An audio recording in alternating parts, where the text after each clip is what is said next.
You're listening to episode 27 of the Afros and Pixie Dust podcast, Song of the South with Kelli. Hey, Dis Friends. Welcome to episode 27 of the Afros and Pixie Dust podcast. I am your host, June. This week, we said goodbye to Illuminations after a 20-year run at Epcot, and I am very bummed that I couldn't catch it one last time. I came a little late to Illuminations. I was all about catching fireworks at Magic Kingdom for a very long time in my park career, and I still remember the first time I watched Illuminations, and I made a total fool of myself because I was completely in awe and enamored with just the opening sequence, and I may have let out a squeal or two, but I fell in love with it from the very first time I saw it, and I have enjoyed it every time I've seen it. So I am a little disappointed that I didn't catch it before it was retired, but there's always the magic of film and YouTube for me to relive those moments. Right behind the heels is Epcot Forever, which is the new nighttime show that was aired the day after the last showing of Illuminations. And although it was streaming live on the Disney Parks channel, I chose not to watch the show because I don't want to watch it until I actually get to go and see it in person. I just want to be able to experience the whole thing for the very first time in living color. So hopefully that'll be very soon. We shall see. This week's guest is Kelli.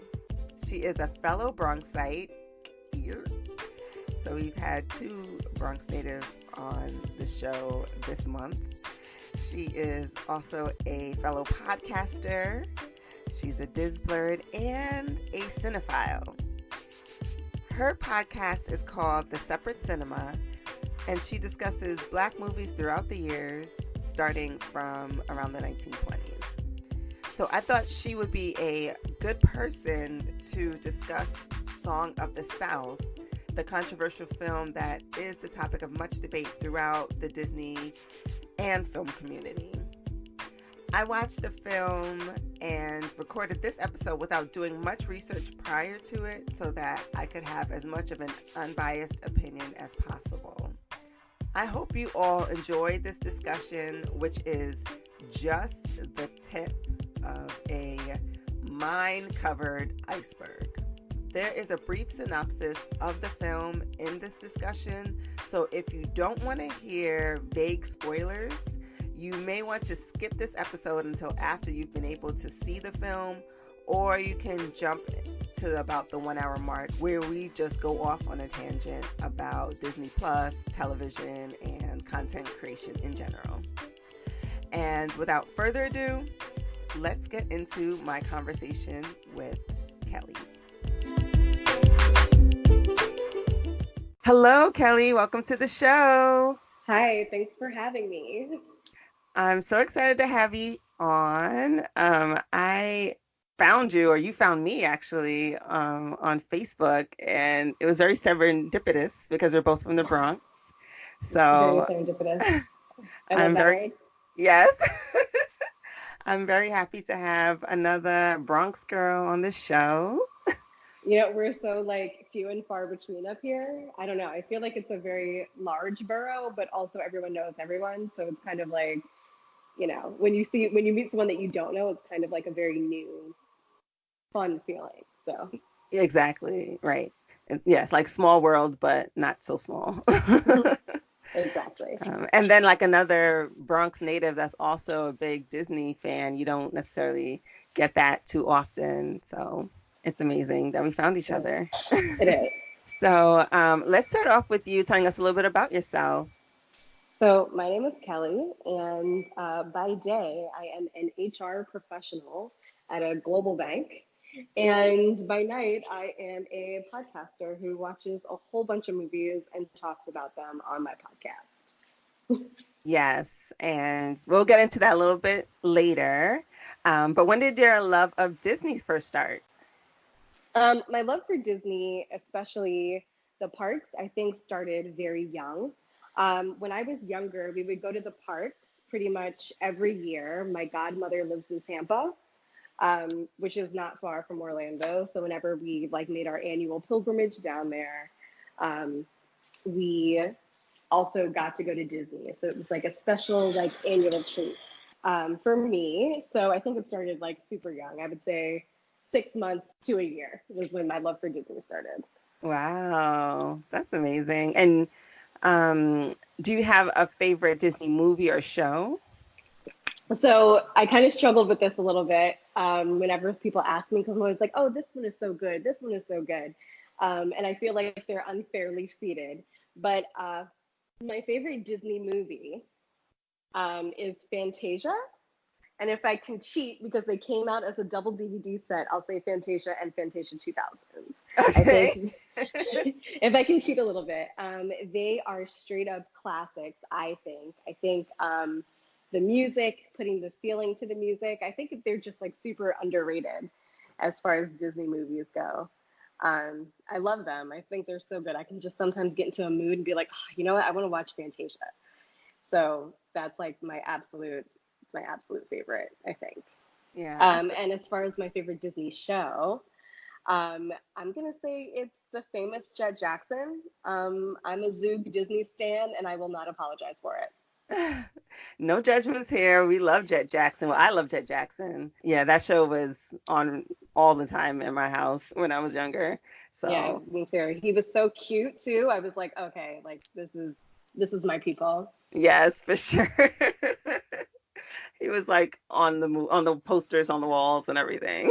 for sure. And they had that funky little theme song by Youngstown. We're like, he's the famous Jet Jackson. Yeah, oh crazy, I love it. I know when you said it, that's the first thing that went to my head. The theme song. I was like, oh yeah, I stand for it all the time. So, do you have a particular character that you identify with? Um, so again, I'm stuck between two, but I would say that I am 97% Edna mode.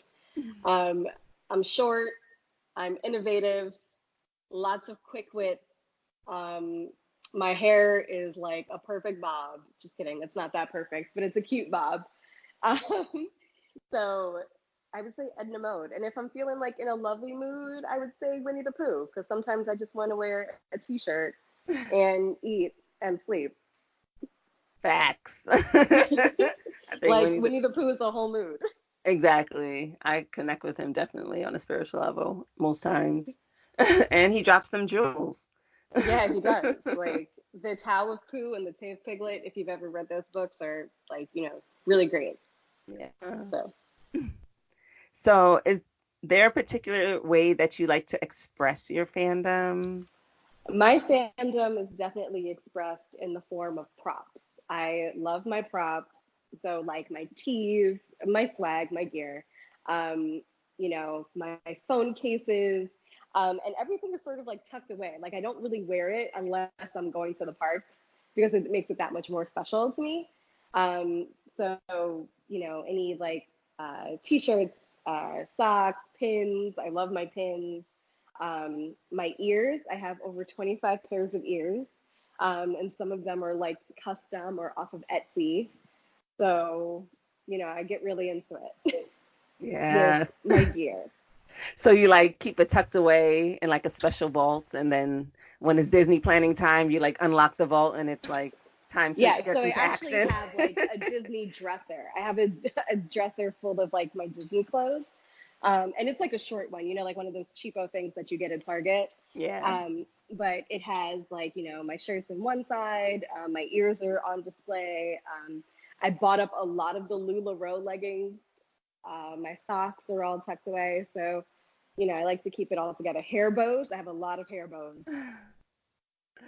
Awesome. Oh, I can't wait to see them. I know I'm gonna have to like post them on Instagram for like my next trip. Yes, definitely. So how often do you go to the park? So like I said before, when I was younger, we would go to the parks every year, and then I became a teenager, and I was too cool to go anywhere. So I kind of sort of stopped, and that was my last trip as a family, I would say, was when I was about 16. It was actually for my 16th birthday, and we went to Disneyland and California Adventure. And then I didn't go for a while, and when I was about like 22, 23, I was like, you know what, I want to go to Disney World. And it took a while for me to get there.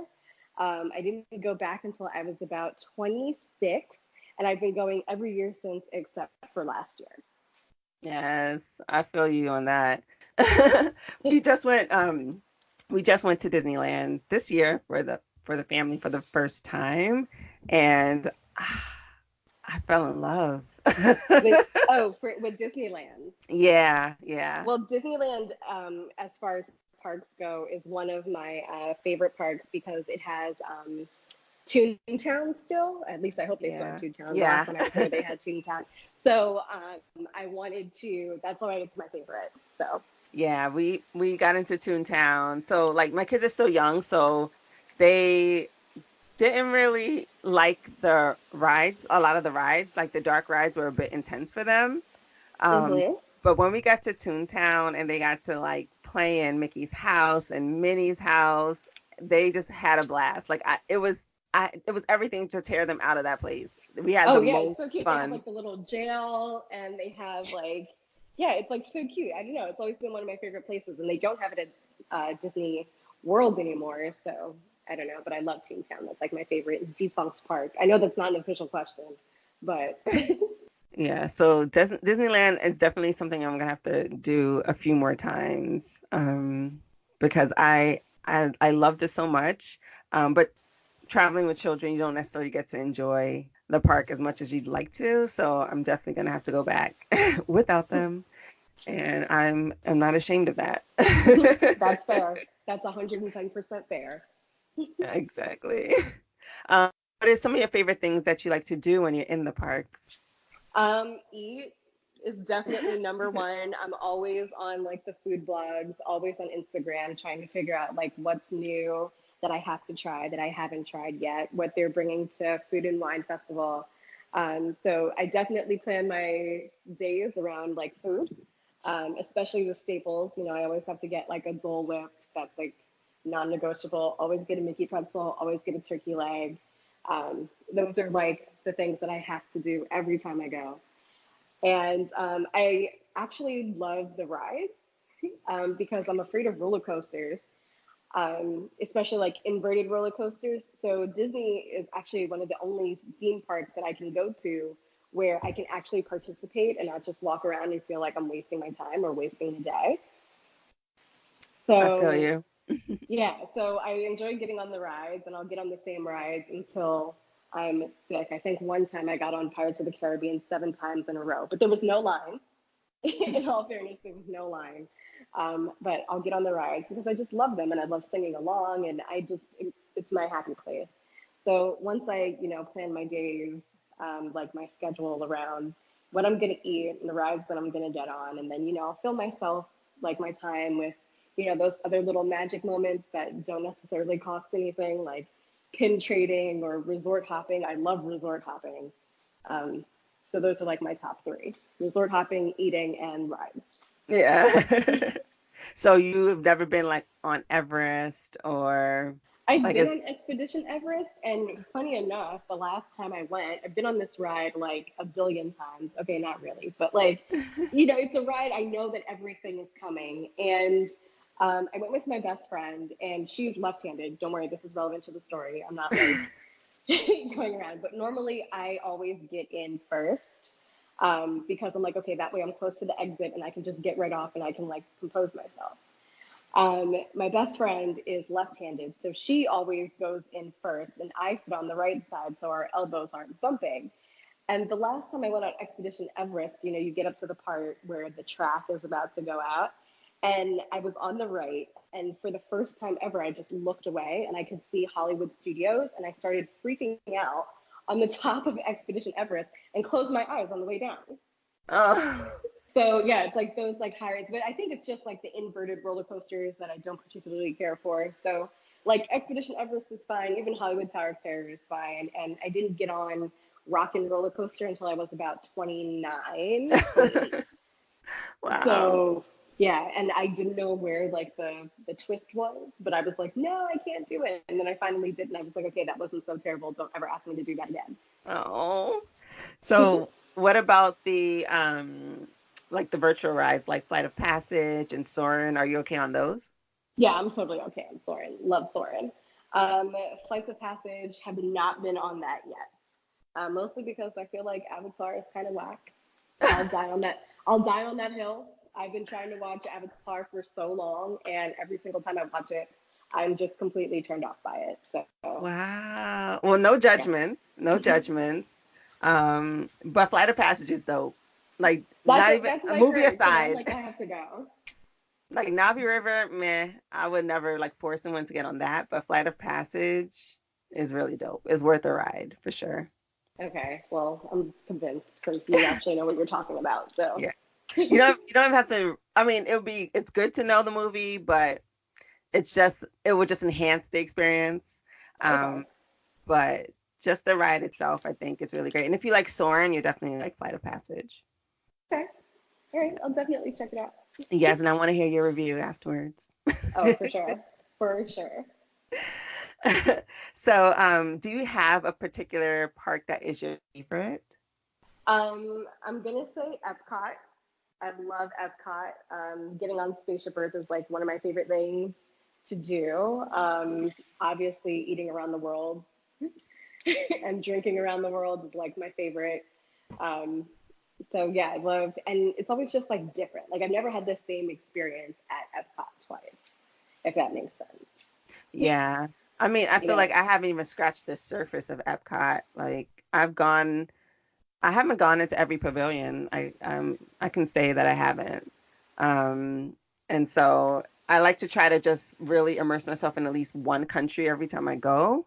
mm-hmm. And I always have a great time. So Epcot, it never ceases to amaze. And it's going to be so new in the next few years that you're going to I have to know. like start all over again. So I'm excited for all the Well, changes I that's actually just recently found out, and by recently I mean like a couple of years ago, that there's actually space for like 11 more pavilions on Epcot property. hmm So they can build them up, and I'm like, oh my god, what countries are we gonna do? What are we gonna do? Like throw Wakanda in there maybe? Nope. All right, moving right along. But it'd be nice.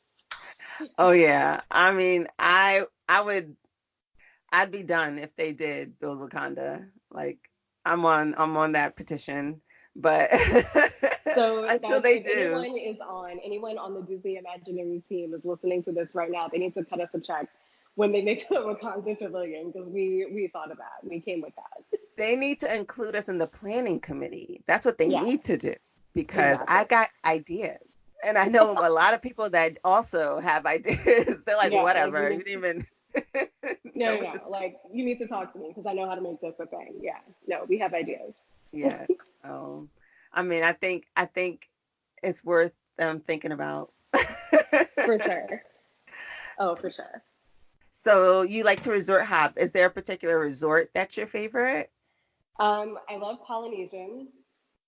I do. I don't know if this counts as a resort hop, but I love in any city that I go to. But I love going to the Gaylord Hotel, which I don't really. I mean, you could book it on the website, but you can't really, But it's like the Dolphin and the Swan, right outside the park, uh, Mhm. right outside of Magic Kingdom, like right near Contemporary.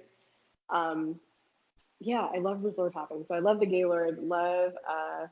Polynesian, and Art of Animation is actually one of my favorite places to stay. So yeah, I think those are like my top three. I heard that you can use reward points for Swan and Dolphin, and Ooh, so I am. gonna work on that. I'm interested. I'm very interested I to see think the findings on this I because think that it's would be Marriott. awesome. I want I to say it's believe so too. Marriott. So yeah, I'm gonna figure that out. Me too. I might have to get a credit card with rewards. Exactly, exactly. So you have a podcast called The Separate Cinema. Would you like to tell us a little bit about what that is? Okay, so the separate cinema, when I thought about it, I was like, this is something that I want to do, was supposed to be like this amazing, in depth analysis of movies that helped shape the history of Black Hollywood. And I love movies. I go to the movies like 3 or more times a week. And then I also have to do my research. So I'm watching movies probably one a day, um, every day for the rest of forever because I'm in this lifestyle now. So as it evolved, because I was like, oh, this is actually just a lot of information for people to take in, and for one person to constantly talk about this, it's boring. So I sort of revamped my idea a little bit, and now all of the movies that helped shape Black Hollywood, starting from the very beginning, like the 1920s, I would say, um, all the way until now. And I've broken it up into seasons so everything is more digestible and everything has a cohesive theme.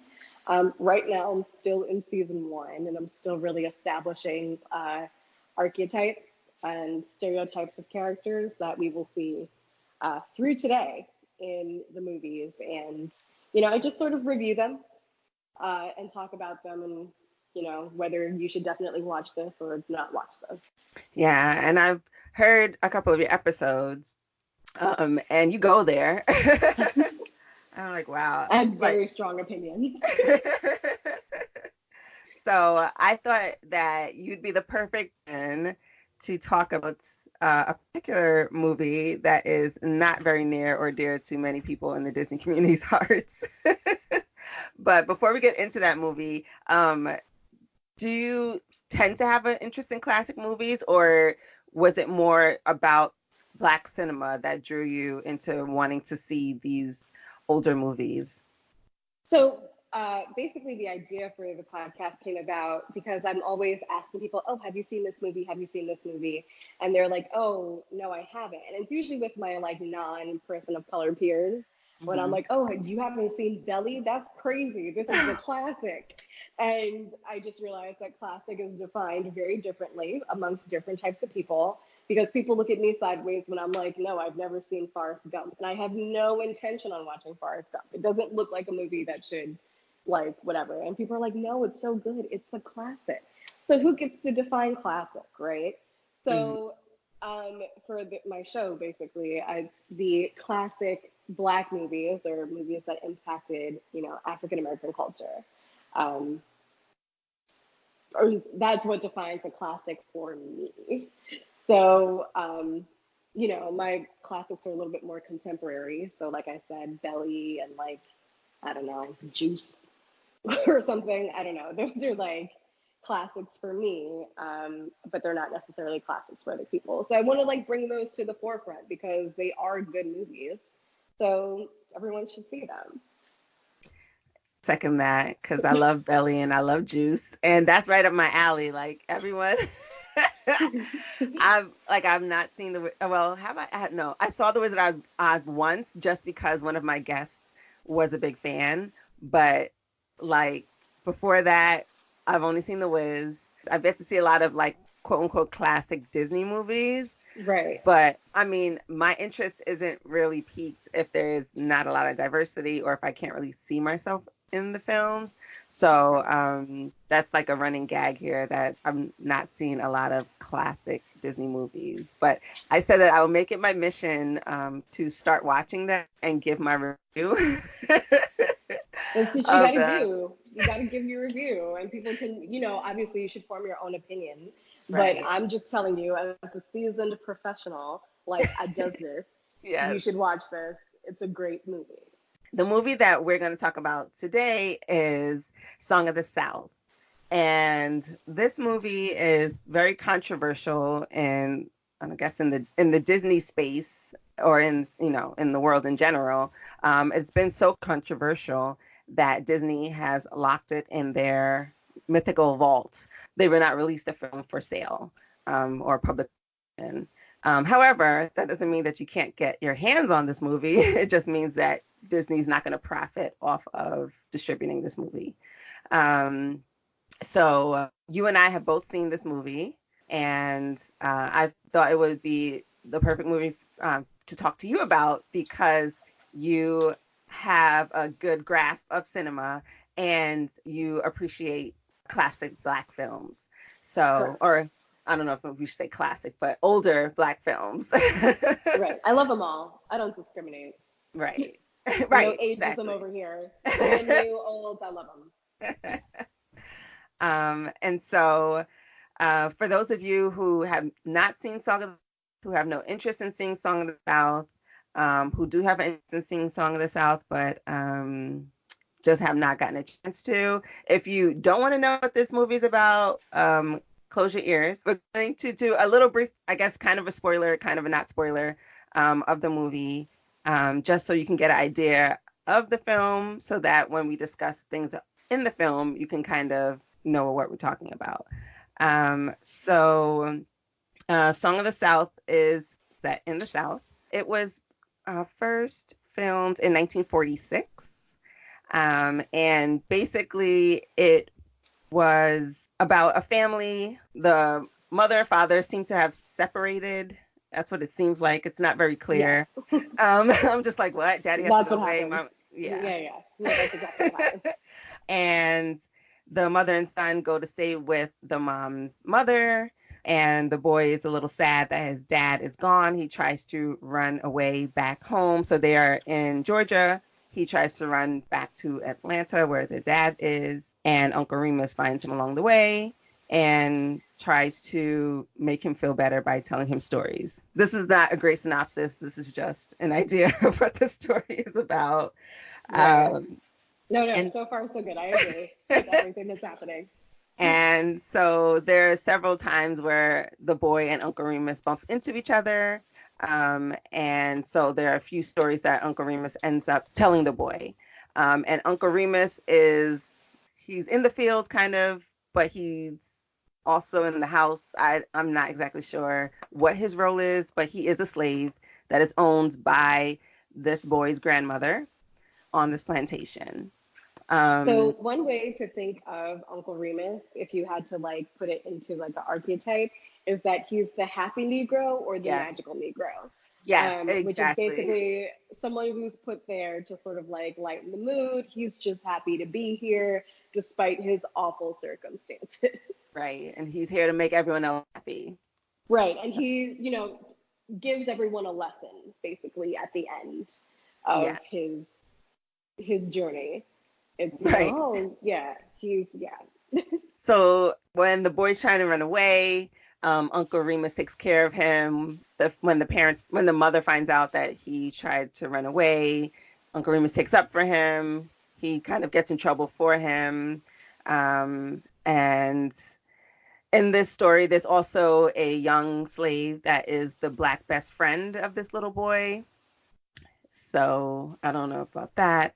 And then the boy, I guess, accepts his situation partly, and he has a coming up, which he gets ready for. His mother picks out an outfit that will embarrass him, and he gets teased for his clothes by some neighborhood children who seem to be not in as good of a financial situation as this boy and his family is. There are three children in this family, two boys and one little girl. The two boys are somewhat bullies, and I guess they do also resemble the characters in Uncle Remus's story. And the little girl ends up befriending this boy. As they try to get ready for this party, the two boys continue to bully the main character, the main boy character, and the girl as well. And they end up not making it to their party and being very upset because their clothes got ruined. And then the boy, as he learns stories from Uncle Remus, tries to make the girl feel better about having her outfit ruined. And stop me if I'm rambling. Um, No, no, you're and fine. and it seems like the boy is starting to get more acclimated to living this life. And then he finds out that Uncle Remus got in trouble. And so they pretty much decided, well, Uncle Remus decided he was going to leave. We all know that's not how things work. But he At decides all. he's going to leave. And the boy tries to run and ask and beg Uncle Remus not to go. And he gets hit by a bull, and now everyone has to come and sit vigil at the boy's bedside, including the father, and somehow that makes everything better. Did I get that? Did I get it all? Yes. Yep. Okay. That's the basic. So, That's the whole yeah, premise. that's Yeah. pretty much the premise of the movie. Yeah. So, so now that you know what Song of the South is about, now that the mask has been unveiled, there are a few characters in the story that definitely need to be dissected. So this movie was set in the South during slavery on a plantation. And the one thing I thought, which my twisted mind went to, was there probably wasn't this much diversity in a movie until maybe like Brandy Cinderella.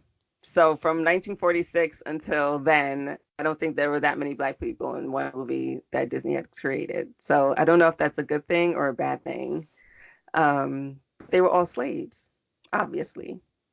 I mean, I think as Disney nerds and Disney nerds of color, Black women, I think sometimes, we kind of have to, with the lack of diversity. I mean, I'm not saying that like we're happy about it, but we've kind of accepted it. Like it doesn't particularly like it's not a complete turn off. You know what I mean? In film, you mean? Yes, in like Disney movies in particular, like their lack of diverse cast, we're kind of like, I mean, I know for me, it's not a deal breaker. Like, I'm still gonna go see a Disney movie despite the cast if I'm like, oh, this sounds good or this looks good or whatever. So, I mean, I guess I've kind of accepted the lack of diversity. Not saying that that's a good thing, Mm-hmm. but they definitely have ways to go. But it's not like a complete deal breaker for me. Yeah. So I will see a movie. Um, will I like encourage other people to see it that haven't? I probably won't. And I'm usually very vocal if there isn't that much diversity in art that I see nowadays because there's no excuse now. There's For absolutely no real. excuse now. No, agreed. Um, but I am happy for the future um, work that is announced that's to come from Hmm. Disney. So we'll see where this train goes. I'm open to seeing what they do with this. So the major characters in this film were Uncle Remus, who is one of the main characters, and as we described him, he's that jovial, happy Negro. He's singing. He's always ready to give a hand in this film. He is played by James Baskett. I don't know much about this individual, but I know he was I in do. quite. Okay, so He's now famous. there you go. So that's what you're here for. Can you talk to us about who he is and what his legacy was? So actually, there's actually not a lot known about James Baskett, but so I know a little bit, not a lot, but I guess I would say more than most. So James Baskett was actually a very prominent African American actor in the 30s and 40s. And actually, for this role, he won an honorary Oscar. And the reason why it was an honorary Oscar is because actors of color were not really nominated for Right. Academy Awards. But also, very similarly, Hattie McDaniel won her Oscar for Best Supporting Actress and wasn't even allowed in the building because of segregation. Right. So James Baskett was like at home, I think, and he found out that he like won an Oscar. Like it was like sent to him or something. Like his award was sent to him, or he got a letter or something. But he was definitely not involved in the acquisition of his Oscar. He did not get to have a moment for his Oscar. Hmm. And speaking of Hattie McDaniel, she's also in this movie. She Yes. is the mammy of the Yes. main character. And okay, I keep saying the boy. So the main character, the young boy, was called John or Johnny in this film, just so we can, stop saying boy. But Hattie McDaniel was the mammy for Johnny. She was unabashedly proud of being the mammy character in Yes, movies. yes, And I think she was famously quoted as saying that she would rather um, make $700 playing a maid than earning $7 a week to actually be one. right, So right. she very famously said that. Yes, and she played the role in Yes. this film. And remembering about this time, there were not many options for Black actors, so Right. it's kind of understandable. Like in this time, it may be very questionable and very side-eyeable, but I Yeah. feel like you No, she gotta, was like the Halle Berry of her time. She was the most right, sought after Black actress of her time. yes. And I mean, I she did a good job. Yeah. It's hard to watch now, but she did a good job. Yeah, It's like it's not without merit. Like, she was good at what she did. She played to her strengths. Like, I wish I figured out mine earlier so I could also be a movie star, but that did not happen. So, exactly. So besides those two, there is one other quote unquote main Black character in this film, and that is Johnny's Black best friend, a little boy named Toby. Um, and I don't know if you know anything about Glenn Leedy, but he plays that character. I do not Um, yeah, know much about him. I don't think there is much to say about him. I think it pretty much was like the only film he did, as far Yeah. as I know. Or probably Uh, the only role that he was credited to because a lot of the minor parts, especially for lesser known Black actors of the time, were uncredited. yes. So he played the Black best friend, and I think he did a good job too. I mean, the Is acting not, was what it yeah. was. Um, but I digress. Yeah, no, So, you're not moved to tears by these performances. You're kind of just like, oh, all right. yes, very literal. Um, for all parties involved, but they got the story across. For sure. Um, and so I did want to mention the stories that Uncle Remus told in this film. Okay. So he introduced us to these cartoon characters. And I want to take a step back and talk about the transition. So I think to polish a turd, for lack of a better word, the the shining points of this film were the animation. I think the marriage of live actors and animators in 1940s was seamless. I think they really did a good job of putting the film together and tying in the live portions with the animated portions. So Oh, I completely agree. I think that if I didn't know that this movie was from like the 40s and I was watching it today, it would not really seem too far out of place. It's aged so well on the version that I saw. yes, so in that sense, so in the actual technology animation portion of the film, I would agree that it was well done. So Oh now yeah. about the characters. So the three characters that Uncle Remus um, introduces to us are Brer Rabbit, Brer Bear, and Brer Fox. And there is another character, Brer Frog, that floats around here and there or hops around here and there. Um, so Brer Rabbit is the kind of the main character in these stories. It's almost like a Wile E. Coyote kind of Tom and Jerry. They're that everyone's trying to catch. He's too clever to get caught in their traps for the most part. But the cleverness of this rabbit is how Uncle Remus kind of teaches Johnny how to cope with life for the most part. So you find the bright side of things, or you find a way to get out of a sticky situation by using your brain. It's pretty much what Uncle Remus was trying to teach this little boy. Um, and so Brer Rabbit um, is very clever and shifty, and he finds a way to trick Brer Bear and Brer Fox. Brer Fox is trying to eat Brer Rabbit in every story, pretty much. Brer Bear is kind of getting caught in the crosshairs to the point where he can't take it anymore and kind of takes Brer Fox's side for the most part. Because he's tired of Brer Rabbit kind of like getting him stuck in these situations, trying to get away from Brer Fox. Um, but what stuck out to me about these characters were their language, their voices.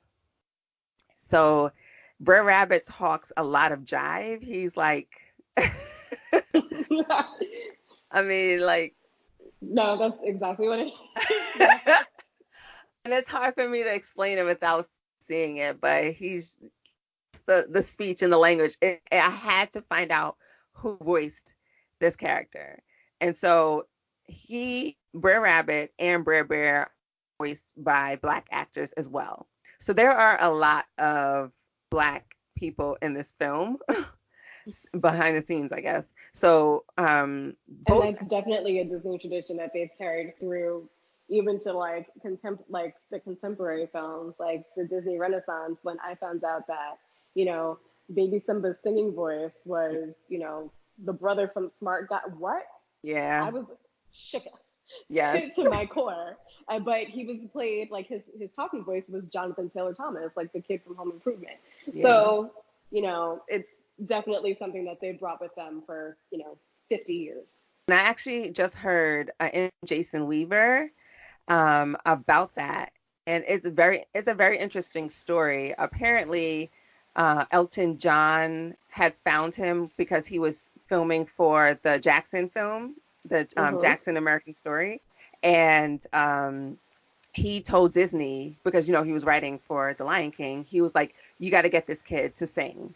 And he came in and he sang, and they loved him, and they were like, "Okay, we got to get you in this film to sing for Simba." And they were like, "Oh, did we finalize that contract with Jonathan Taylor Thomas?" And they're like, "We just like signed on the dotted line yesterday." And so it was unfortunate because I would have loved Jason be the face of Simba, be able Yeah. to be like, "I am Simba," but they kind of just, I don't know, like under the rug that he was the singing voice for the most part. From my recollection, I don't remember him getting much press or being well known for the voice, even though I recognize that voice because I watched that Jackson movie over and over and over again, and I was like, I know that voice. So that was an interesting piece that I don't think a lot of people knew. And he recently did an interview and talked about that, about how that came to be. But I think it would have still been appropriate to let us know, like, he's the singing voice, I know Yeah. Jonathan is technically Simba, but we all know Simba, the Simba we love. But Yeah. whatever, I digress.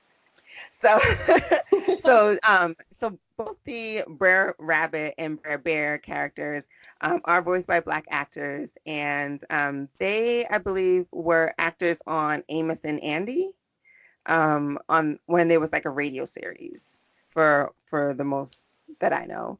But their voices are very like jive talking, um, that kind of vernacular, and so it kind of caught me a little bit when I heard that, because I mean they're actors, and what they were saying wasn't very like offensive or too much, but it was just hearing that voice was a bit weird for me. I don't know. What do you think? I think it was weird for me because my expectation wasn't that it was going to be like, I just thought it was going to be like a white actor. Yes. Like I didn't expect that. So I think it was just unexpected that that was what I heard. Yeah. So it just And like sort of took me back because I was like, what? Because I mean, before I saw the movie, my reference point, which I know we're going to get to later, for Brer Rabbit and Brer Fox are, just animatrons in the park. Right. So, I didn't even really know they had voices until, a few weeks ago when I sat down to watch the movie. And I was like, oh, interesting. Yeah. So it was very weird to me. But I don't know if it took away from the movie or what. I don't know if they needed to speak that way. Like I love jive talking for the most part. Like I have a Bronx accent. Like it's in there. It will come out when it has to.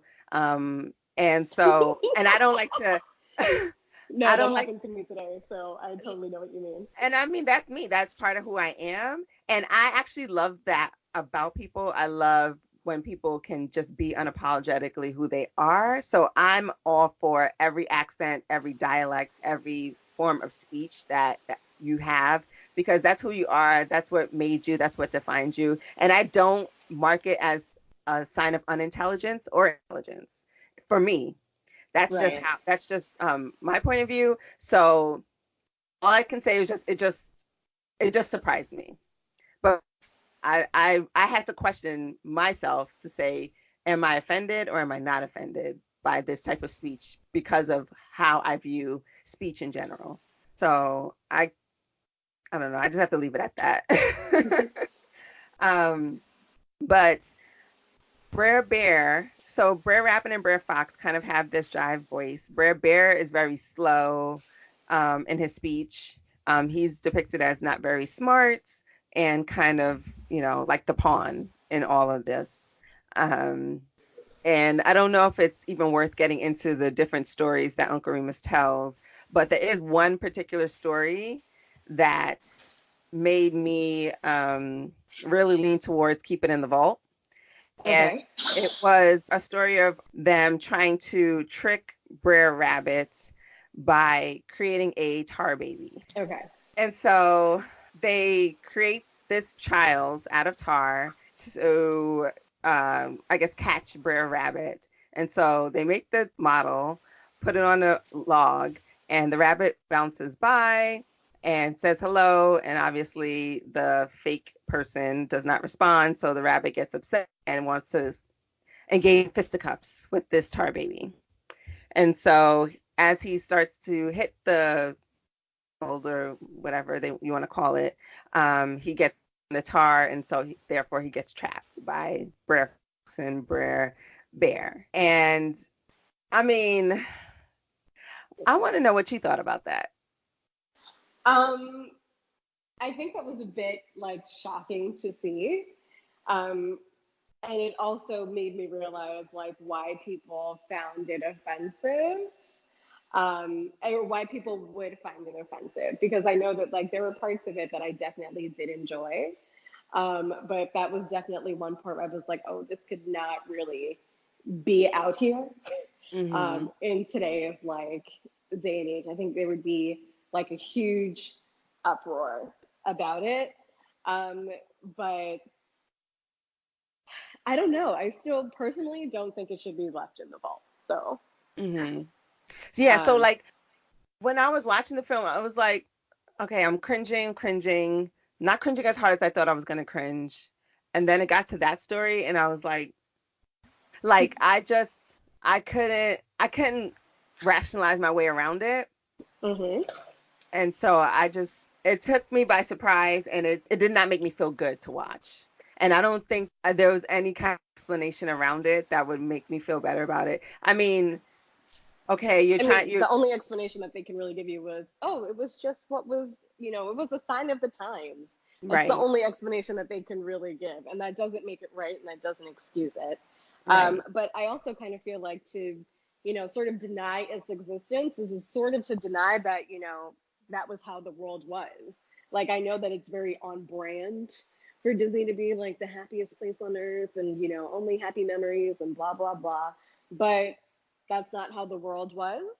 right, And right, they also like partook in that. And it doesn't necessarily have to mean that it's like a terrible thing. Like the what is it? Looney Tunes, like Warner Brothers, like whenever they play their older films that are definitely a little bit questionable, they air Mhm. a disclaimer that's, like if we deny that, we ever did this, then we're doing more harm than good to Mhm. show, how the world was and how, it needs to be better. I think for this film, I agree with you, and there's a lot of people that feel the same way, that it's kind of sweeping it under the rug, sweeping this history under the rug. Um, and for the most part, this film, I mean, it wasn't an amazing story. I think the animation is the one thing that sets this movie apart and makes this movie interesting and amazing. And the main thing that I didn't like about the film was the inaccurate depiction of slavery.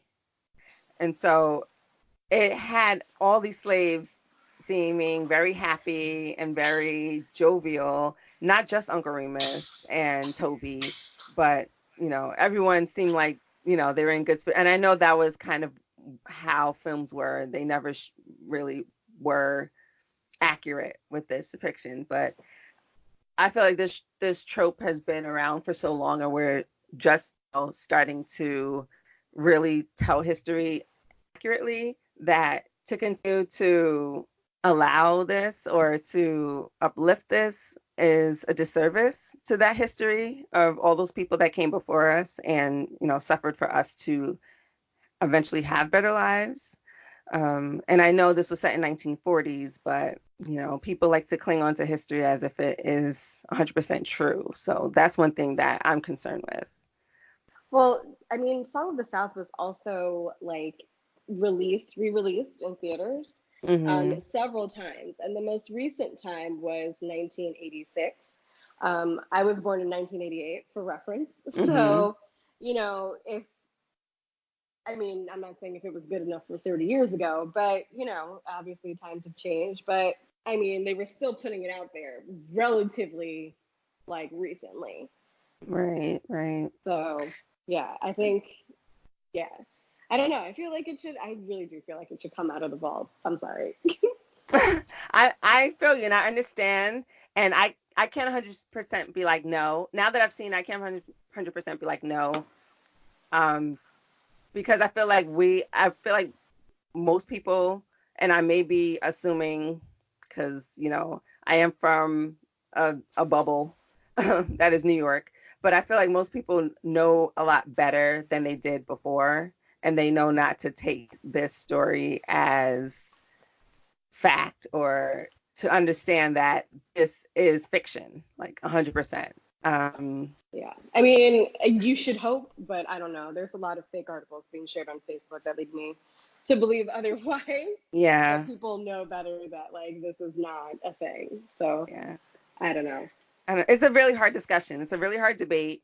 I think that there needs to be a lot of opinions and voices involved in order to get a robust idea of how people feel, because the way you feel about film in general may sway the way you feel about Song of the South, and the way I feel about my own personal history, my own personal experiences may sway the way I feel and how I reacted to watching this movie. And so I think that is one reason why Disney has been so torn about whether releasing this movie is the right decision, because it may be a trigger for people. I Um, mean, Whoopi Goldberg called for it to be re-released when she was, when she became a Disney legend. What was that, yeah, 2017? And I feel like yeah. it was a little bit before that, but you know, I don't know. I don't know.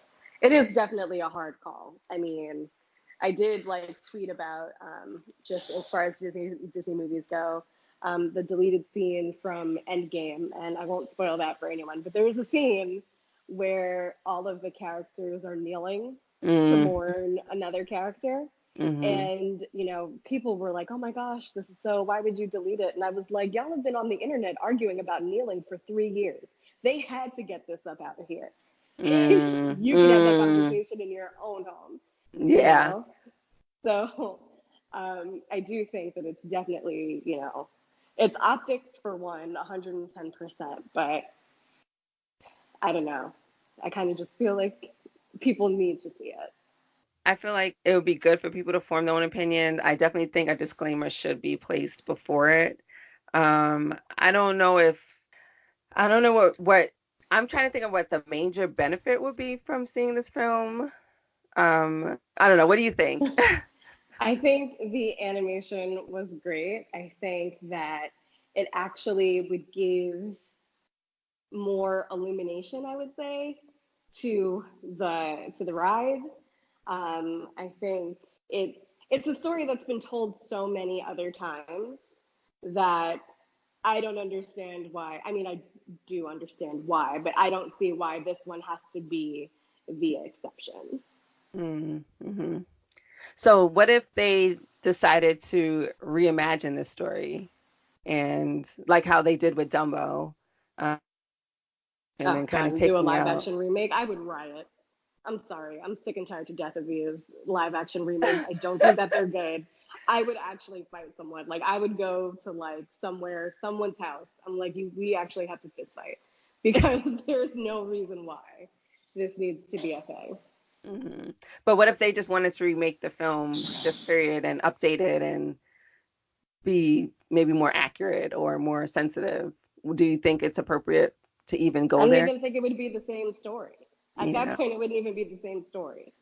And people wouldn't have a reference for it. It's not like, where they're doing the live action remake of Mulan and, they're taking out all of the elements that were like stereotypes or disrespectful to, Chinese culture. When you take all of that out, there's still a story. And people actually know the story. People don't know the story of Song of the South because they've kept it locked up for so long. Yeah. I mean, is it even worth reimagining? Is it even worth retelling? I'm okay with leaving it and Yeah. I'm like not redoing it. Yeah. Oh, Um, no, it definitely has to be left alone. Let it be a classic. yeah. Yeah, leave it where it is. Let's not rehash it. So, film is actually has a heavy presence in the parks, and it kind of makes me scratch my head because the film is locked away and no one really has seen it, and yet they have a whole ride and these characters are out and about. Right. So how do you feel about having the presence of this movie in the parks? I don't think that it bothers me in a way that I don't really know how to describe this. I want to say in a way that ignorance is bliss. Like if I went a whole 20 some odd years of my life not knowing about Song of the South, and it's like ties to Splash Mountain, then, I mean, I still enjoy getting on Splash Mountain and I still, I mean, I don't do it in February. That's like my one rule. I will not get on Splash Mountain in February. But um, I mean, it's there. So I mean, I'm not a big like fan of change. Like I feel like you have to let the classics be the classics. And I don't know if this counts as a classic because no one really knows what it is. Hmm. So um, I don't know, but I guess like I'm okay with it. I think I'm okay with it. Like that might be even me coming from like a place of privilege where it's like, oh, like this doesn't bother me. Like I feel like I'm being very centrist about it right now, and that's bothering me more so than anything else. Hmm. Um, but I feel like, yeah, I feel like it shouldn't change. Like I can't imagine Splash Mountain not being like a staple. I'm, I mean, I'm neither here nor there when it comes to Splash Mountain. I'm not a huge fan of like wet rides and whatnot, but I will go on the ride and not even paying attention to what's going on. That's one thing I've noticed about myself when I've gotten on the ride. Like, I'm like, what is this? I don't even get it. So for me, Because you have no context for it. exactly. So for me, I couldn't care less. I'm like, I have no attachment to. I know there's people that are like diehard Splash Mountain fans and they like that's their ride and they love it. Um, but I like for my personal opinion, I don't. So if it was reimagined, I wouldn't feel any type of way. Should it be reimagined? I kind of feel like I'd be okay with it. I kind of probably lean towards the yes. I had a guest on the show a while back that suggested it switch to a Zootopia ride, which I thought was kind of clever. It wouldn't necessarily fit in a Frontierland setting though. But I thought that was a bit clever because there is still animals.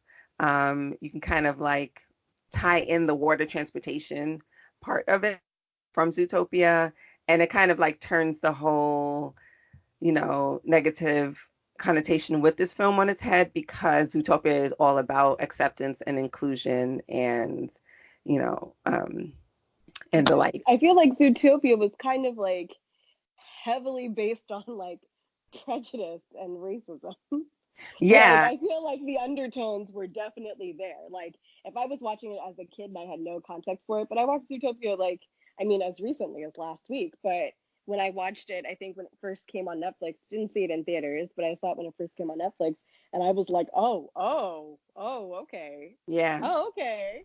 So I don't know. I feel like it would kind of be like the same, it's like what it red grapes and green grapes. They're very similar things. They're just slightly different.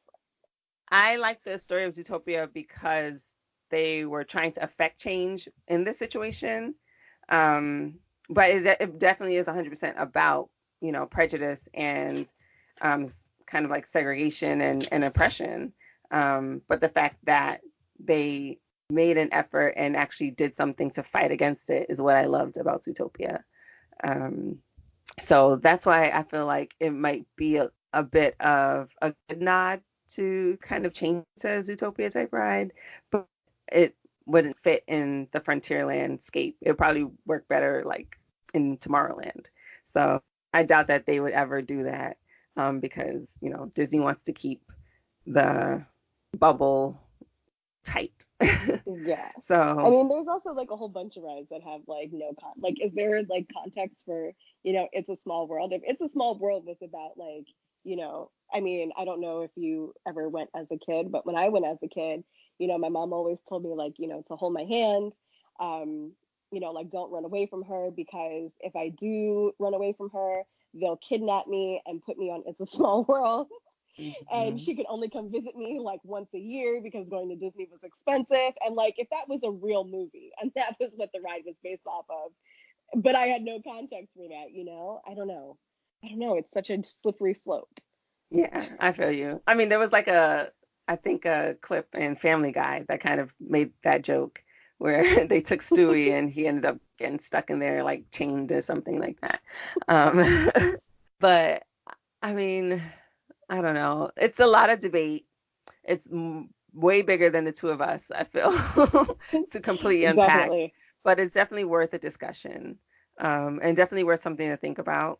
I don't know how many people actually think about the film when they get on Splash Mountain. They think, oh, it's a great drop, and I can get a cute picture when I go down, and I can get wet. So not necessarily everyone deeply when they get on. I know there's people that refuse to get on because of what the film that it's tied to the movie. Like, So how much change, I would guess, like, how much change are you really affecting here? Because you're still at Disney World where there's really not that much diversity in the rest of the catalog either. So, like, for you to take a stand, like, such a strong stance on that one thing, I would be like, just go home. yeah, Like, at I, that point, I'd be like, go home. Bye. yeah. I mean, I feel like everyone has their thing, like that. They're just like you've never seen Avatar, so you're like, I'm not really here for Pandora, and people probably look at you like, whoa, what are you talking about? So I mean, I know, and it's completely. I mean, Avatar actually, that film is a lot about prejudice too. It's interesting how so many films have these underlying tones that we don't realize necessarily when we're telling a bit of a dramatic story. But Right. that is a lot of what Avatar is about, It's just really and long and boring. it's long. It's intense, but I feel like once you kind of get the story, you can appreciate it. I'm interested to see what they do with the next one. Apparently, they have another one that's in the works. Um, and it's supposed to be like very water based, I was told. I'm not sure, but Oh. but I think it is interesting about, it's an interesting topic. about preserving your land, preserving your people, and an outside force coming in and just wanting to take what your precious resource is and not respect the people living on that resource or what that resource means to the people living on there. So it is worth the watch. Yeah. Um, I mean, as a part of your movie a day, like Maybe I'll get around to it. I got really sick one time and I was like, oh, I'll just watch Avatar. And I was like, oh my God, I've been watching this movie for like 4 hours. It had been 13 minutes. I was like, this movie is so long. it is a lot. It's just long. It is a lot. It's very Star Wars-esque. It's a whole new world. It's a whole new language. It's a whole new culture. It's a lot to unpack. And I Yeah, don't and I think won't you'll. even touch Star Wars. So, you know, like I'm really not here for the long haul for things. So I got through Star Wars when I was on maternity leave, and I tell people even now, like, yes, I've seen it. I've seen them all, and I can't 100% get into a dialogue about them because it is a lot. And it does take more than one viewing to understand it all and to be able to unpack it all and to be able to get into all of it. So I don't judge. I don't judge. I mean, there's the things that I love that I will definitely be front row to watch. There's other things that I'm like, I'll wait for it to come out on DVD. And everyone has their particulars. So I'm trying to be more understanding of that. In terms of the actors being out and about, do you think it's even necessary for them to be out if people don't really know who they are? They even have like a big like dance number sometimes in the middle of Frontierland where the characters are out and dancing and singing with guests. Um, do you? I promise you, I probably thought that they were Chippendale 110 times before I ever Mhm. realized that they were the Yeah, characters from Song of the South. So I think it's just a matter of like, what we're exposed to. right. Like I've seen, Chippendale out in Frontierland and, whatever for, a billion times. So if I ever saw them pass by, I'd be like, oh, her. Or like, oh, this is probably like a part of the Country Bear Jamboree that I don't really know, but okay. Hmm. Yeah, that's what I'm referring to, like, with the country bears, but I've seen them kind of join in. And then, like, when you see these characters, like, they're not really aesthetically pleasing. So, like, Brer Fox is kind of, spooky, scary, when you come to think of it. So I always wonder, are people really enjoying meeting them? But I guess to each his own, like we As a said. former child who would run and scream from these things, the answer is no. Um, Yeah. but I guess as an adult, it kind of doesn't really matter, you know, because you can sort of, divert your time and attention away from it. All right. That's If true. you're an adult traveling with adults, I realize I have my privilege there too of like being like, oh, you know what, we're not going to do this, and it Hmm. doesn't cause like a meltdown, Yeah. I which mean, I, my kids are 7 and 4, and they're completely over meeting characters. Like it's the bottom of their list. So the kids aren't much different than the adults nowadays. They're like, "Where's the rides? I want to be entertained," and they don't really care for meeting characters. Not even Mickey and Minnie. They're like, okay. oh wow. Yeah. I mean, I guess because they've gone so much, they have like a few autograph books. It's it's not as, I guess, exciting to them anymore. But I still like meeting characters every now and then. Me You too. never know. That's They surprise you. my special surprise this year for my Christmas card. So Are you excited for Disney Plus? um I am kind of. I think what I kind of want to see, I said earlier in the episode that I'm a Zoog Disney stan. Like, they need to bring like those shows back. The Disney Channel original movies, DComs, there was a couple of years ago where they were playing them like every Friday, Saturday, Sunday at 2 a.m. So, I'd be up watching them and being like, oh, yes, reliving my childhood. Awesome. Xena, girl of the 21st century. Like, those are the things that I want to see. I don't necessarily want to see any of their new content. Like Mm, nothing has really piqued my interest. It's a lot of like Avengers stuff and like WandaVision. They're like the two least interesting people to look at the whole Avengers cast. Like, I saw one of the Sam and Bucky, whatever their series is going to be called. It's not even. I don't even think it's Sebastian Stan. I was like, who is this? Like, this isn't even Bucky Barnes, the Bucky Barnes that I know. So I'm kind of just like about it. But I would think I would love it more for I guess I have to do more research on it, but like on demand programming where I can watch, Phineas and Ferb and Gravity Falls, the things that I actually want to watch, um, as opposed to like the new content that they have Oh, I coming out. did. I did hear Phineas and Ferb will be on there, and I believe they're getting a movie, if I'm not mistaken. They were at the D23 Expo, like the actual cast, and they were talking about it.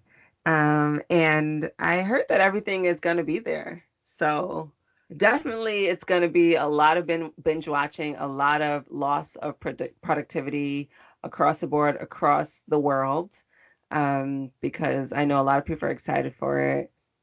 I'm excited for I am excited for WandaVision, and the reason why I I'm am sorry.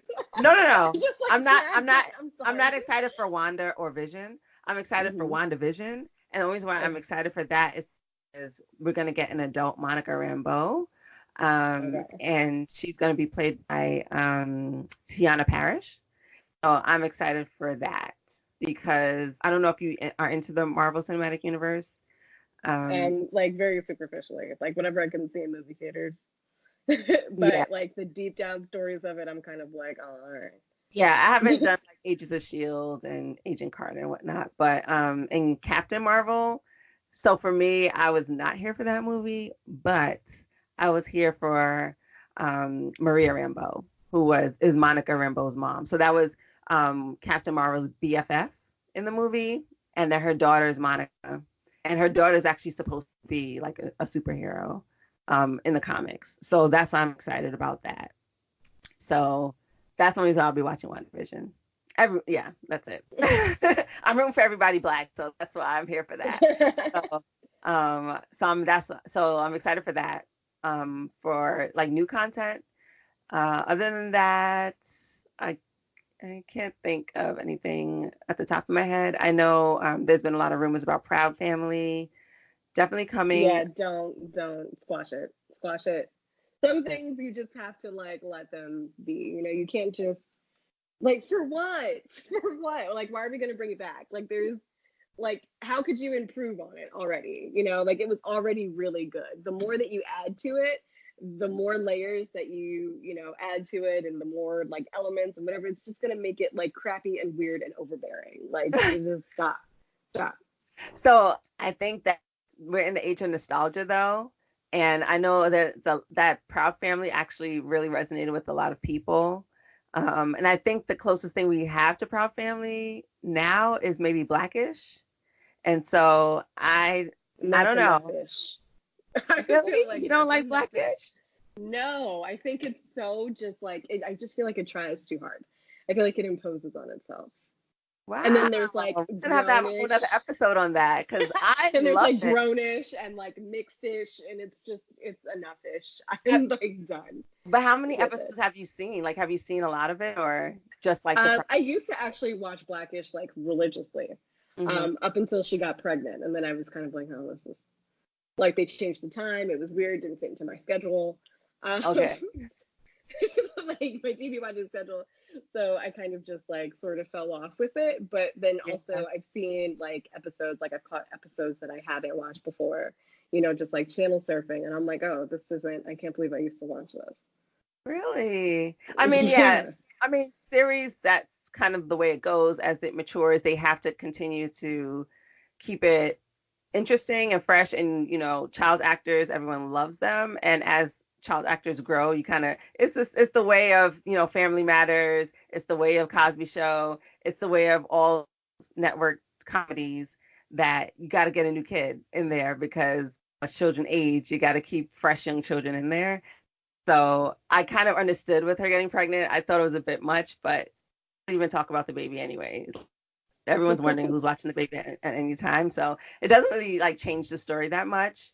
But I do like the way that they address growing up, because I feel like, and I don't know if this has been your experience, and I talk about this a little bit, that sometimes growing up, especially for me as a first generation American, that there was a lot of pressure on me to get this like stable job, get a, you know, a career with a good track so that you can get a good job and be able to support yourself.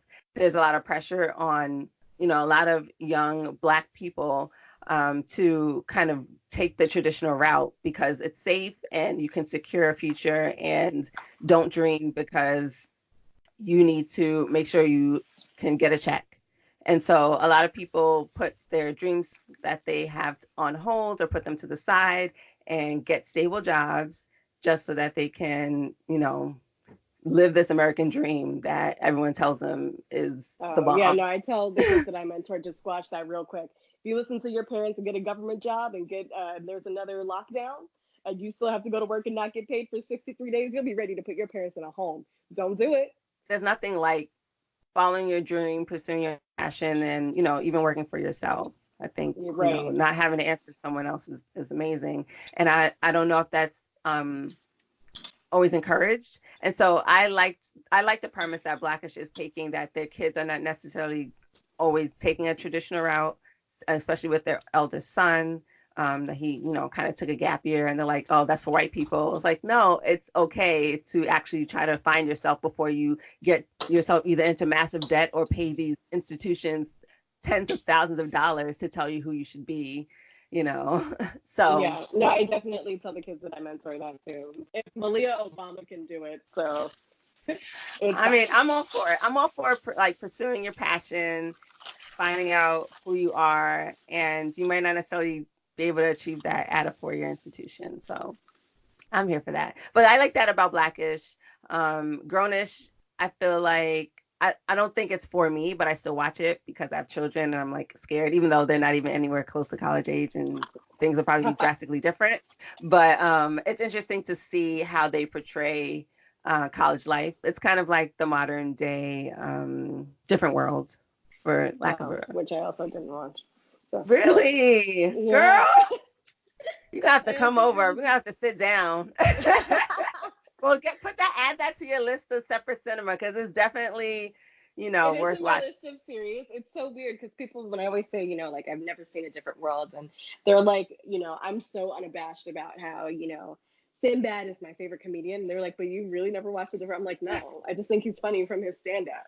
Yeah. I mean, it's completely So, different. And he's like a accessory. He's not really even a main character. So it is what it is. But Drax. um, I think it has some good turns.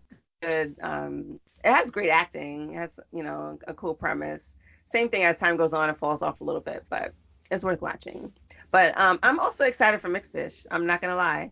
At first, I was like, "What? Why? And we need another one." But once I kind of watched the previews and learned about the premise, I think it's actually really good. I think it's good TV. I think it's good for people to see, and I think that it does speak a story that maybe we don't necessarily get to see.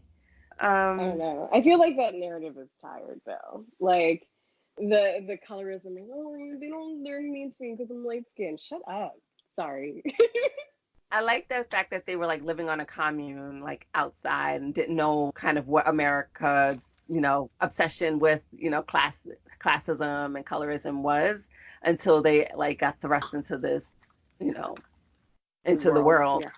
So I think it'll be interesting. And I don't know how much they harp on it, but from what I've seen, I thought it would be at least interesting to at least to start to watch. And then I'll make my judgments. So I'm gonna try to reserve my judgments because when Blackish first came out, I was like, no, I'm not watching this. What is this? I'm not. And I started watching it, and I was like, oh, this isn't so bad. I can really relate to this, and like the stories are actually very relatable. I work in healthcare, so that's Hmm. one thing. So I relate to to Bo a lot, and then like Oh yeah. The daughter where she was like, "You mean I could kill someone and no one will get mad at me?" Like that was one episode that had me in stitches. Yes, I mean the daughter, she's on a whole nother level. I think Marseille is just an amazing actress.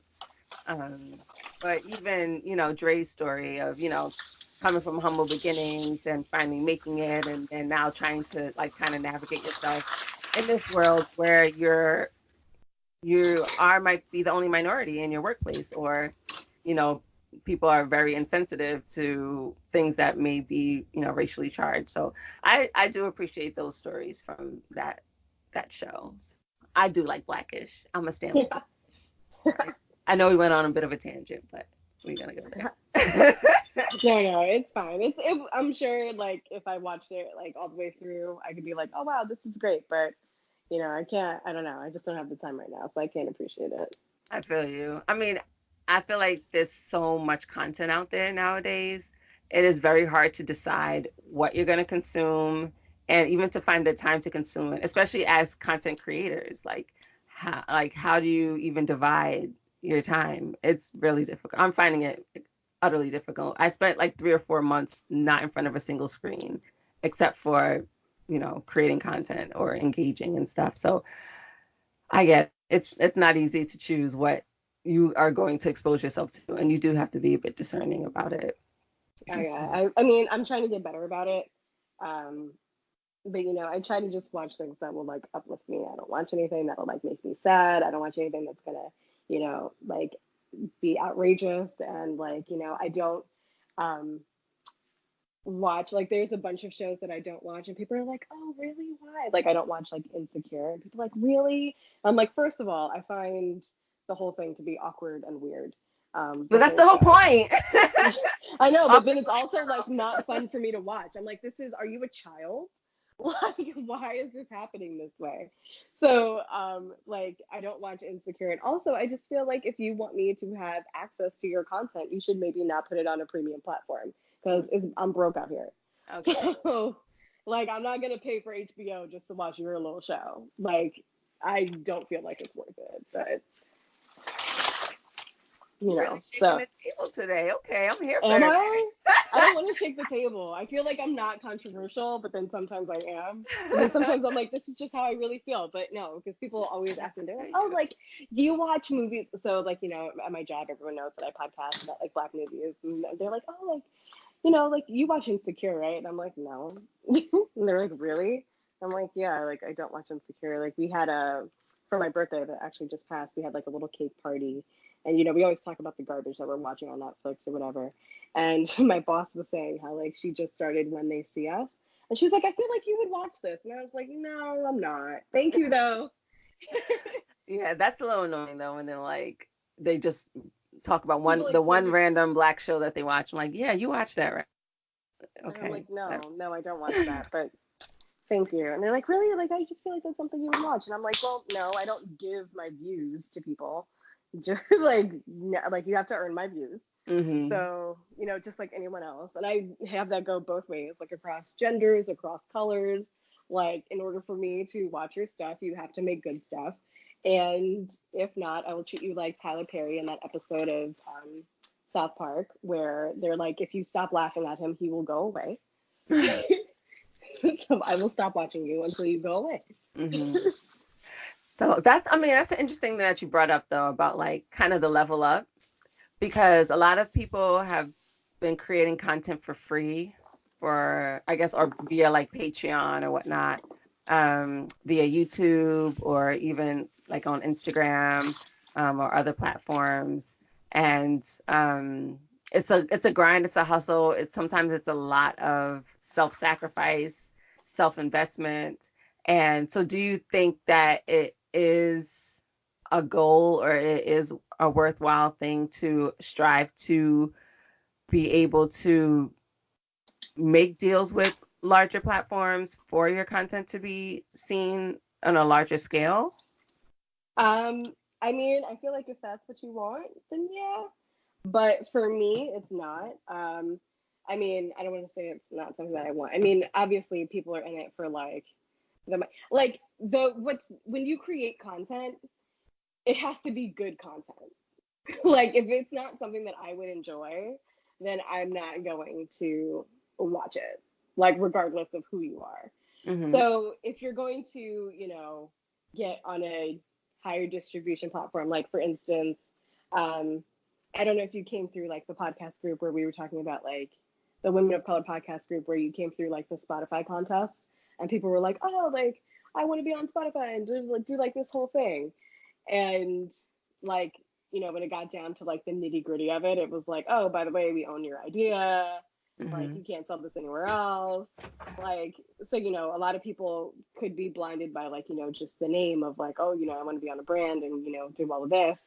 Is it really worth it for people in the long run? I mean, I don't know. I guess it's like on an individual basis, but I don't Mm-hmm. really think that it's necessary, because you could definitely stay independent and make content and not necessarily need a co-signer. If you're making good content, people will come to you.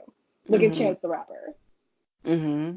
I don't really care for him, but he made 3 mixtapes. Like, I love acid rap. Like, I'll listen to acid rap for forever. That's one of like the mixtapes that I love, and it's only like one song on there that really really slaps.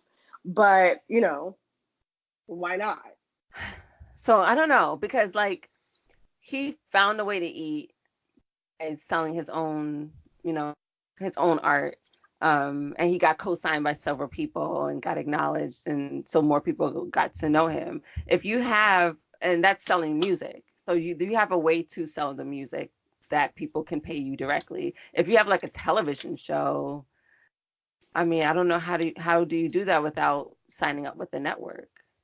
Is there a way to do Uh, that? I don't even know. I haven't done my research, but I don't think. I mean, you could probably just like crowdfund it, and like get a director, get a studio. Like, will it be a blockbuster? Probably not. But you know, it's still true to your vision. I don't know. I feel like authenticity matters. Like, mm-hmm, as soon as I feel like it's a bit like inauthentic and like you're definitely in this for a check, I'm sort of just like turned off for it, mm-hmm. So like because what? it definitely changes. Right, because you have more voices in the room. Yeah, Sometimes you do get to keep creative control if your product is that in demand. right. Um, what are your thoughts of like books being converted to movies?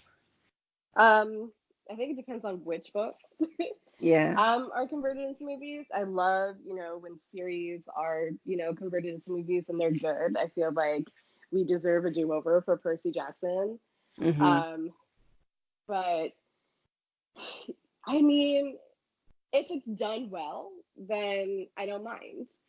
It's like, even in the context of, because we are talking about Disney, like even in the context of, the fact that Pirates of the Caribbean isn't like based on a book, it's based on a ride. The ride is like what, 15, 20 minutes. And Mhm. they've created like this whole story about it. Like, on a bigger brand, it's it's definitely easier, but I don't know. I just feel like on smaller brands or smaller platforms, it kind of just doesn't read the same way. That's interesting. Like I don't know. Like I do get excited when I see definitely people of color who have been grinding, who have been trying to create stories and create content get seen by larger entities, mainly because these stories are going to be able to be seen by more people. I do hope that the stories do remain true to the storyteller and that the person gets to keep their integrity. But I feel like there's just so far that you can go sometimes on your own. Yeah. And if if this is going to allow for more people to be able to see themselves in a story, then I am here for it. Like I said, as long as there is authenticity and the person who's created the stories is getting honored, is being able to tell the story the way they wanted to tell it. So that's how I feel. No, that's definitely fair. That's a fair assessment of the Yeah. whole thing. But I know we went on a way off tangent. No, This is usually it's how it fine. goes. And we'll see. I may have to make this like a little bonus nugget for people to get in on. But reeling it back in, do you have a favorite Disney moment or memory? I can't say that I do. I feel like every time I go, I have like really good like Disney moments. There's always like that one thing that sticks out to me on my trip, and um, like the first time I got on an inverted roller coaster at the big age of 28. Mhm. That was a pretty like exciting moment for me. It was actually like I shed a tear about it because like I texted my family because I was with my best friend and I was like, oh my god, you guys, like I got on my first like inverted roller coaster, and my cousin texted me. She was like, I'm so proud of you, and I was like, oh my god, like crying about it because I was like, someone's proud of me. But Mhm. yeah, so like that was like a really like feel good moment. I think that was the last time that I like really had a feel good moment at a Disney park. I'm here for you with that because every time I get on there, I feel like I have a concussion. So I've aged out of that as well. Oh, out of Rock and Roller Coaster. Yeah, for sure. So what is one thing about yourself that you would like everyone to know? Oh, gosh, I don't know. Disney related or not Disney related? No, just in general. I'm actually kind of Like, sad I didn't get a chance to talk about my Disney palettes. I was like, no, I'm gonna talk about my makeup palettes. And you're like, how do you show your fandom? And I'm like, I have oh, every single Disney makeup palette. Like I yes. did it just for Infinity War, and I'm like, do you have the official Affinity Stone like makeup palette? I don't think you do. That's what I was gonna talk Oh, about. But let's see. A thing that I want everyone to know. I don't know. I don't like people in my business like that. Just kidding. I feel you. Um, I don't know. It's something fun or interesting about me. Here's the thing. Here's a random fact about me. If ever given the choice, well, yeah. If ever given the choice, I will always choose pie over cake. Okay. 100% of the time. And what makes you sway towards the pie I life? don't know. I just think pie is so like fun. Like, I don't know. It's so there's so many different varieties of pie. I know what you're gonna say. There's so many different varieties of cake, right? But no one really like like no one really ever, like how many times a year do you have cake? You know, how many birthday parties do you go to, and all this other stuff. And it's like, here, have a piece of cake, give us a piece of cake, blah blah blah. It's like, no, like give me pie. I want a key lime pie, or I want like apple pie, or something like I don't know. I'll always pick pie over cake. Do you have a Always. favorite type of pie? I do have a favorite type of pie. It's sour cream apple pie from Martha's Bakery, located in Queens or Brooklyn. They have two locations. I think they have three locations, but their sour cream apple pie is so good, with or without ice cream. Interesting. I've never Yeah, heard of that. so good. It's not like sour cream as you think of it. It's like sour cream instead of butter. Um, Mm, like a portion of sour cream and like instead of parts of butter. mm. So it makes it just like really rich and really dense and really tasty. Interesting. Very interesting. Maybe this Thanksgiving I'll give it a shot. It's great. Oh my god, it's so good. So this has been a riveting conversation. I'm so happy I had you on. Like, Thanks. you I'm so glad to really be here. made We me did think. like have a good conversation. Yes. I was like, are we just gonna be on the phone all night? Like, let me get ready to like sit down and be like cake it for a little bit and be like, hi, how are you? I No, I'm know. good. I'm not doing anything right now.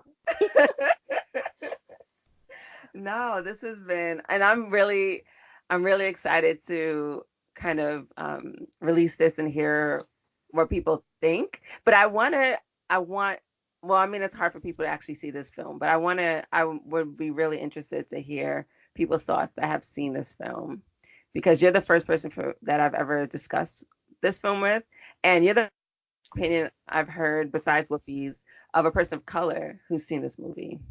So I think it's very important for people to form their own opinions. And I'm happy to have been able to dissect this movie with you. I know, like it was a pretty good like. I think it was a pretty good dissection without giving too much away because people be like, "You ruined it," and it's like, "No, I didn't." Yeah, I think it's definitely everyone has to have their own opinion of it. I definitely don't think that it should be seen without a discussion afterwards. Like you definitely need to unpack it. But should you not see it, I cannot say that. I cannot I know. be the judge Even of. like I did watch it and I liked it, and I was like, given what I know about this movie, I'm like, am I problematic? Like, Mhm, mhm. because I kind of liked it. Like, what's going on here? What's the truth? Like it gets a two for me. Um, but I can't tell other people not to watch it. That's how I feel. That's But fair. Thank you so much for Thanks for taking the having time me. out and talking to me. I can't wait till we finally meet in person. I think I need to organize like a New York Disney fan meetup. So when Yeah, that I know happens, because I definitely saw the pins that the D23 people got, and I was a little bit salty. I was like, oh, I should have definitely been in D23 so I could put this on my pin lanyard and be like, no, no, you can't have this. You don't know what this is about. yeah, it's that exclusive. So yeah, I'm like debating whether I should continue to release those. I think I'm just gonna release those every time I meet someone in person, and then I may have like another set of pins that if people want like to, Afros and Pixie dust that they can get.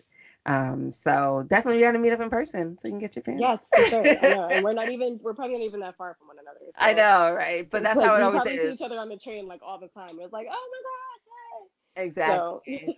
That's New York life though. Like you can be like 2 blocks from someone and not see them like forever. So yeah. It's just the way it's life. Um, but if people want to get to know more about you, where can they find you?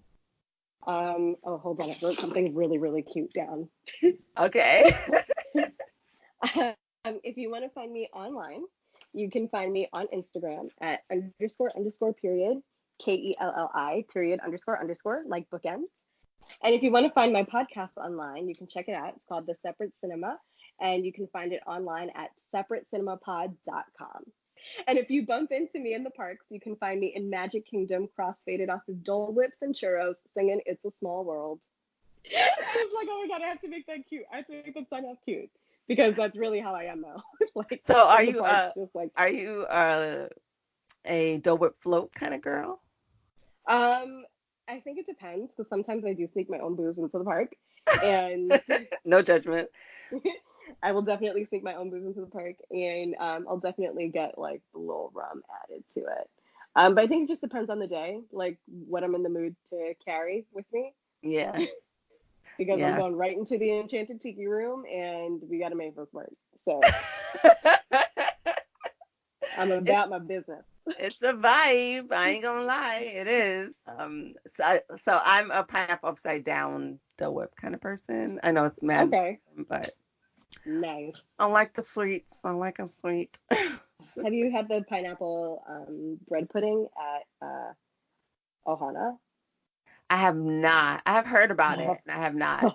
Like so I went vegan like almost a year ago, but I hang my vegan hat up when I'm in the land or at World because I can't deny everything that they have to offer. So I've just True that. yeah. So I will try it. I hope I'll be going down to Walt Disney World in November. So Oh, that's when I'll be there. The oh first week of yeah. November. Yeah, like right after they flip the park for Oh, for Christmas. Thanks. Yeah.